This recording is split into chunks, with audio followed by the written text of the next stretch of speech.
This news is funded by viewers like you. Please support our work at democracynow.org/give.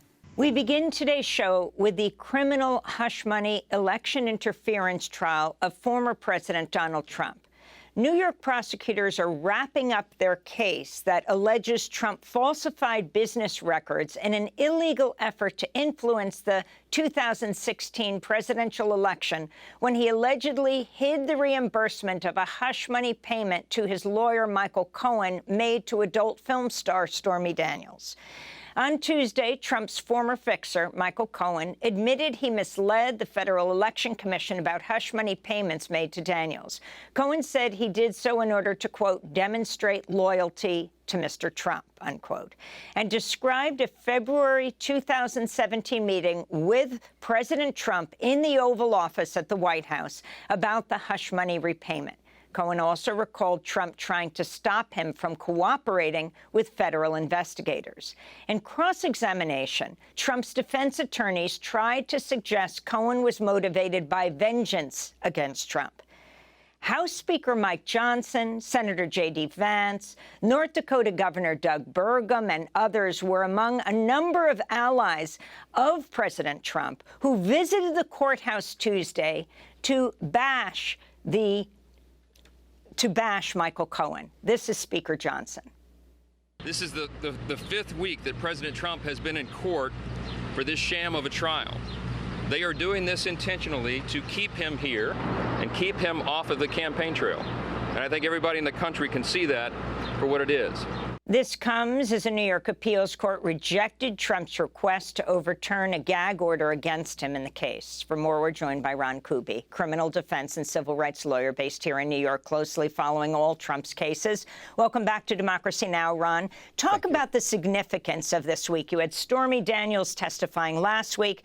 Now you have Michael Cohen. The prosecutors began, and then he has been grilled by Trump's defense attorneys. Michael Cohen essentially is the narrator of the entire case. He's the person who has come forward. He's tied all the disparate pieces together, the documents, Stormy Daniels, and everything else the prosecution has introduced. And he is the one who has firsthand knowledge of the actual deal that he and Donald Trump struck in order to pay the hush money, create a phony retainer, and ultimately falsify the business records.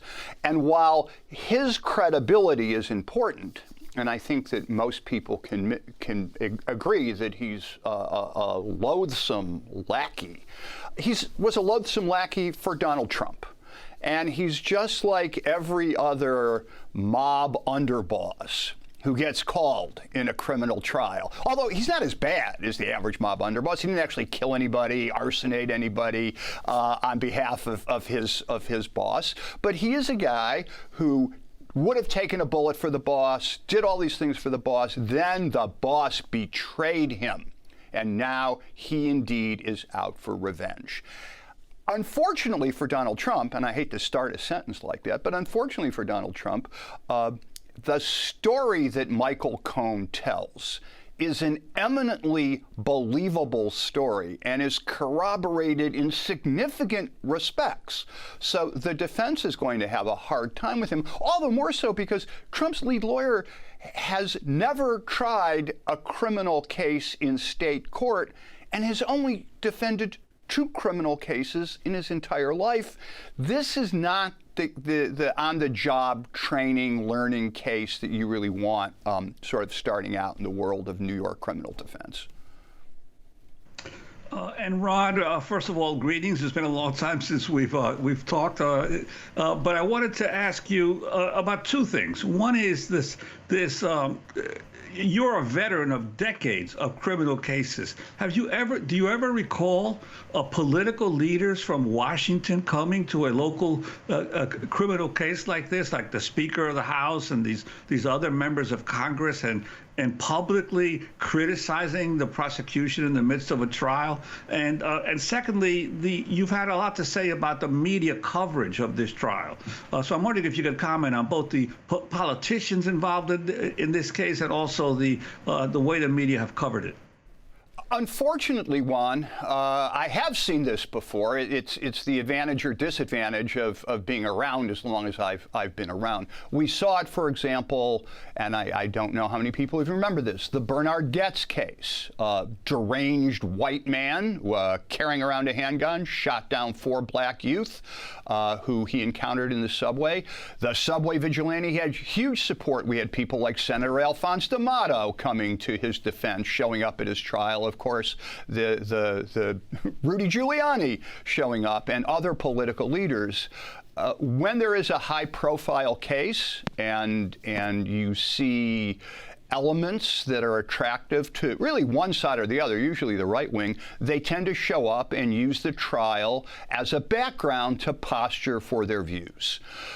Mike Johnson, it was kind of remarkable in the sense that he did one of the things that Trump specifically was doing. He attacked the judge's daughter, which was kind of amazing.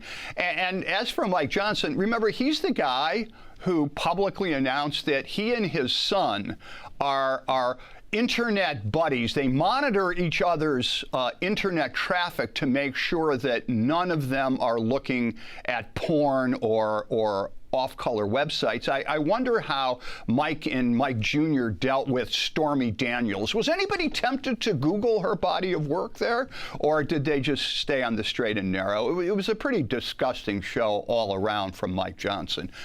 The media coverage of the case, they tend to view this as a sporting event. The defense had a good day. The prosecution scored heavily here. The danger with that is we have no idea who's ahead or who's behind until the jury speaks. In a sporting event, you can say, okay, the Yankees are up by 9 runs in the 7th inning. They have never lost with this much of a lead, and you can confidently predict, happily, the Yankees will win. But you can't do that with a criminal trial. So much of this speculation is just uninformed because it can't be informed. And of course, the next body of uninformed speculation will be, will Donald Trump testify? Donald Trump will not testify. I think we should speculate on the reasons he's going to use to explain why he's not testifying. And I have, my own selection on my bingo card. But of course he's not going to testify. And Judge Merchan, I wanted to ask you, if he is convicted, your sense of the likelihood of him imposing a jail sentence? Judge Merchan is notoriously harsh on white-collar criminals. Judge Merchan is one of these judges who seems to think that the more you have, the more you've accumulated, the more advantages and privilege you've had in your life, the more you should really follow the rules. Because the rules make it, easy enough for you to become wealthy. Like, if you're violating them out of greed or personal motivation, you will be sentenced to jail. So I have no doubt that Judge Merchan will impose a prison sentence. I also have no doubt that that prison sentence and the conviction will be stayed while Donald Trump pursues a whole plethora of multiple appeals. I wanted to ask you about where you're going today to court to represent the climate activists arrested on Earth Day in front of Citibank headquarters. Many are now appearing in court. And also to ask you about the pro-Palestinian student activists at Purchase. I think 68 were arrested. This is State University of New York.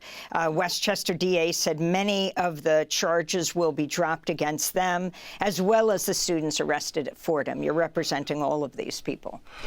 Okay, so from the top, this morning in criminal court, in the summons appearance part, the climate protesters who were part of the New York Communities for Change set of actions. It's getting hot out there. It's going to be a hot summer. Actions. Young people, for the most part, climate protesters desperately trying to get into people's consciousness about the existential need to save this planet, which has always been a difficult thing because people tend to look at the crisis of today and tomorrow rather than the crisis of a year from now. Unfortunately, today is now. The future is now. And so they are all charged with criminal trespass. I expect those charges will be dismissed. Following that, there are 3 Palestinian protesters at 100 Center Street today who disrupted the Easter vigil at St. Patrick's Cathedral in a respectful but firm protest against the slaughter in Gaza. Yesterday, the Purchase students began their series of appearances, and they are, for the most part, taking a 3-hour course called Fresh Start. Sounds nice. And all of those charges will be dismissed. And the Fordham students are due on Monday, also in the summons part, where they face trespass charges. And it is likely those cases will ultimately be dismissed as well. I don't think I've missed anybody. I want to thank you, Ron Kuby. Ron, I wanted to. Oh, go ahead, Ron. Yeah, I just wanted to ask Ron, you for decades, of course, you have been one of the go-to lawyers in New York for social protesters, and especially during your period of partnership with the late, great William Kunstler.